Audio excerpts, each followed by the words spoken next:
Bonjour à tous et bienvenue dans cette nouvelle vidéo. Aujourd'hui, on va voir comment calculer ces différentes zones de fréquence cardiaque. La fréquence cardiaque, elle évolue, elle est tout le temps en train de varier en fonction de l'intensité de l'effort, en fonction de votre fatigue, du moment de votre digestion, de la température ambiante et de plein d'autres facteurs. On va voir aujourd'hui comment utiliser cette fréquence cardiaque dans notre entraînement tous les jours afin d'avoir des repères d'intensité. Et bien pour calculer nos zones de fréquence cardiaque, on va utiliser notre fréquence cardiaque maximale. Pour la déterminer, on connaît tous les formules comme 220 moins l'âge pour les hommes, 226 moins l'âge pour les femmes, mais ça a été créé surtout pour les personnes sédentaires.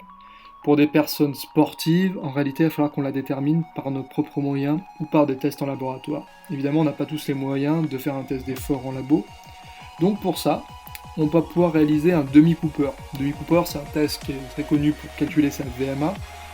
Ça se réalise assez simplement, on part 6 minutes à bloc. L'idée, c'est durant ces 6 minutes, de courir le plus vite possible, de parcourir le plus de distance possible. Et à la fin, on va quasiment à 100% atteindre notre fréquence cardiaque maximale. Pour le trail, ce qui peut être intéressant, c'est de faire un demi-Cooper, mais cette fois-ci en montée, entre 20 et 40% la pente. Et là, on va courir pendant 4 minutes.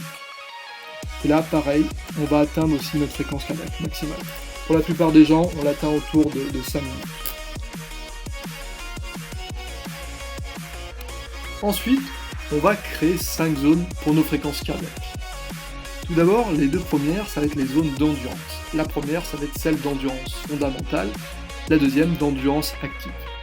L'endurance fondamentale, ça va se trouver en dessous de 75% de notre fréquence cardiaque maximale. Celle d'endurance active, elle va se trouver entre 75 et 85% de cette fréquence cardiaque max. À la fin de la zone d'endurance active, on va trouver le seuil ventilatoire numéro 1, l'état d'équilibre au niveau des échanges gazeux. Ces deux zones vont nous permettre de réaliser un effort de plusieurs heures. Ensuite, on va avoir deux autres zones, où là l'intensité va évidemment augmenter. Là on arrive à 80-90% de notre fréquence cardiaque maximale. On va se trouver dans une zone d'intensité assez soutenue. Là, on va pouvoir tenir entre 1 et 2 heures en fonction évidemment des personnes. Et ensuite, on arrive à cette fameuse zone d'intensité seuil, la zone numéro 4, où là, on va être à 90 à 95% de notre fréquence cardiaque maximale. On va donc commencer à produire énormément de déchets, et on appelle aussi ça la dérive lactique. On va donc trouver ce seuil ventilatoire numéro 2, ou seuil anaérobie. L'effort, là, va énormément varier en fonction des gens, puisque ça va se trouver entre 20 minutes à peu près et 1 heure. Et enfin, on arrive à notre dernière zone, qui est la zone numéro 5, la zone d'intensité de type VMA, ou de temps limite à VO2 max. Je l'appelle aussi la zone rouge quand on est en course.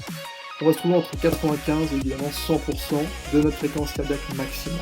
L'effort est réellement intense, puisque le temps limite va être entre 4 et 6 minutes. Pour la plupart des gens, ça va être autour de 5 minutes.